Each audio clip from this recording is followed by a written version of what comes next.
The Mets held their annual holiday party for more than 150 Queens elementary school students at Citi Field today. Mets pitcher Clay Holmes, dressed as Santa, handed out gifts with the help of his elves, played by rookie pitchers Nolan McLean, Jonah Tong, and Brandon Sproat. It's unbelievable. I mean, I didn't really know I was doing it, but it's been a lot of fun, honestly, just seeing kids smile. It's awesome. I think it's a really cool opportunity for everyone to see us all together. I really enjoy those guys, and really looking forward to it. All right, today's event sponsored by the Mets Foundation, which also provided each student with a new winter coat. Well, it's no secret, being a Jets fan can be rough, and a dad's now going viral for telling his newborn son exactly how tough it can be. Jennifer Williams spoke to the dad about passing on his lifetime of misery, being a fan of gangrene, to his infant. I'm scared for what's coming with my son because I think he's going to be just like his father. This is the worst stadium in all the NFL, literally. But we were good back in this picture, I promise. Dad used to go all the games. Any lifelong Jets fan has learned the hard way, and from a young age, rooting for gangrene is not for the weak. I'm 33 now. I've been a fan for 25 years at least. I have things on my Christmas list from 1999 saying, well, I want the Jets to win the Super Bowl. Like, I've been living this for a long time. I've endured pain and suffering as the partner of a Jets fan for all these years. He used to dress me up in certain colors and tell me, they just scored a touchdown, don't come out of the kitchen, you have to stay there. He's so superstitious. We haven't won the Super Bowl since 1968. And it's 2025, the year you were born. The pain of Jets fandom handed down from generation to generation. Now a New Jersey dad is going viral after mom captured him reading his newborn son Jackson a baby book on Jets history while adding his own commentary, of course. The fact that Josh McCown is even in this book is a joke. I honestly couldn't name 5 worst Jets to be in this book. The clip has gotten almost 700,000 views. I just heard him make all these funny remarks, and I was like, let me pull out the camera because it was totally unstaged, unplanned, and then it was just so funny. If the Jets eventually win the Super Bowl, it'll literally be the best day of my life. You have no idea. And now that he's here, if I get to experience it with him, it'll just be the icing on the cake. You got no idea. At 15 years and counting, the Jets are in sole possession of the longest active playoff slump in North American men's sports. Yeah, I said I have a long road of miserable Sundays ahead of me, but hopefully not. Hopefully it'll turn around. We'll see. The worst curse that's ever been on the franchise. He sold his soul for the Super Bowl in Super Bowl 3. And that's literally the epitome of Jets history. Jennifer Williams, Fox 5 News.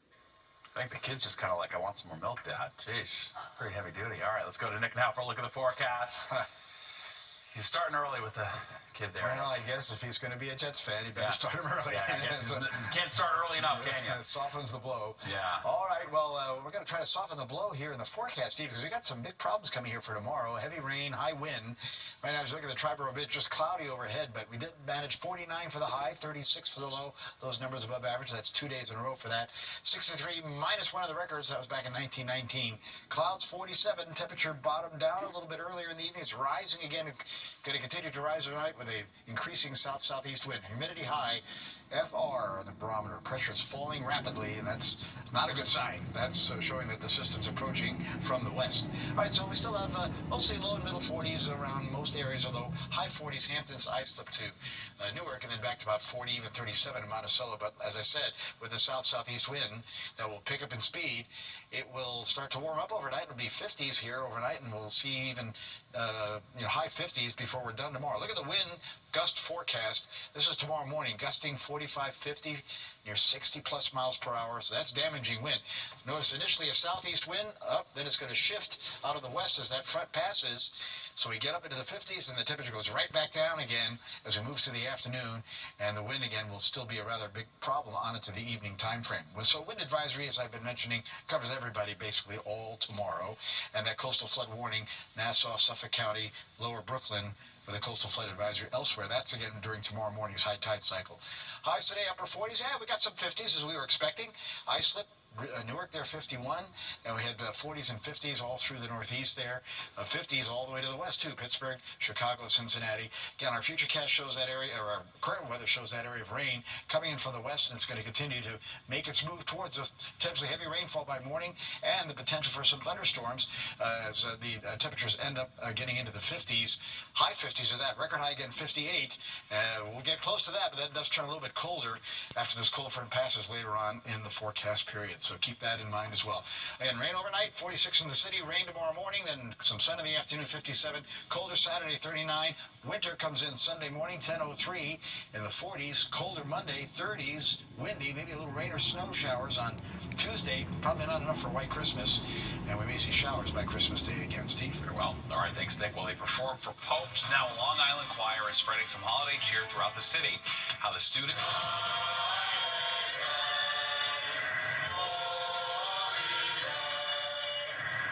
How students sang their way into the hearts of New Yorkers.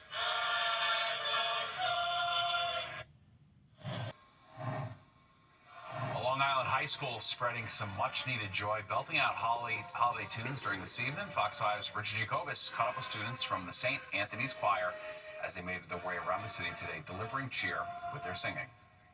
What a jam-packed day St. Anthony's Choir has had here in Manhattan today. They started this morning at places like St. Patrick's Cathedral, One World Trade. They went to Bryant Park. Here they are in Times Square. Then they head over to the Rockefeller Center tree. It's an annual tradition for this chorus that is made up of 600 members. 48 of them are here tonight. And we're here with Brother Joshua tomorrow, who's been leading this chorus for 45 years. 45 years, yep. So tell me what this is like for you, because it is a pretty big undertaking. Yeah, it's a pretty big undertaking. Yeah. We have a good choral tradition in the school where we have it during the school day. We have to have it during class, which allows a lot of kids to be in the chorus. You are literally spreading holiday cheer, and not many people do that in person anymore. Right, yeah. Hopefully we are spreading that holiday cheer. Why don't we spread a little bit for our viewers, okay, brother? Let's do it. Sure. Are you guys ready? Yeah. All right, here they go. I didn't tell them to do that. And here is the St. Anthony's Friars chorus, high school chorus.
Beautiful. All right, this is more at 10 o'clock news. Straight ahead. We'll be right back. All right. Recap of our top story now. The manhunt is over. The suspect in the Brown University mass shooting has been found dead inside a storage facility in New Hampshire. Police identifying him as Claudio Neves Valente. He was a former Brown student and Portuguese national. Officials say the 48-year-old took his own life. Officials say Valente was responsible for the murder of an MIT professor. So far, the only thing we don't know at this point is a motive. All right, let's go to Nick now for a look at the forecast, and we have a windy day on the way and a warm one, Nick. We do, and a rainy one too, Steve, as we get the rain coming in overnight. Temperatures, you're showing the lows here, 40s, low to mid 40s, but the temperature's rising overnight. Out the door in the morning, we'll be in the 50s, or we're heading into the upper 50s as we head on into tomorrow afternoon. And there you go, you can see that with some rain in the morning, winds gusting 50 plus miles per hour across the entire area. It's going to turn colder in the afternoon into tomorrow night, and by Saturday, only a high of 39, morning low of 29. Winter arriving Sunday morning. It'll be a chilly day at 44. Colder Monday. Maybe some rain or snow at times on Tuesday. Probably not enough to make it a white Christmas, though. Christmas Eve looks okay, but showers may return for Christmas Day. Very well. All right, thanks, Nick. Don't go anywhere. Good Night New York is next. You don't want to miss that. That does it for us tonight. If you missed any part of the 10 o'clock news, you can always catch an encore on our free streaming app, Fox Local, where you can stream our newscast anytime. Have a great night.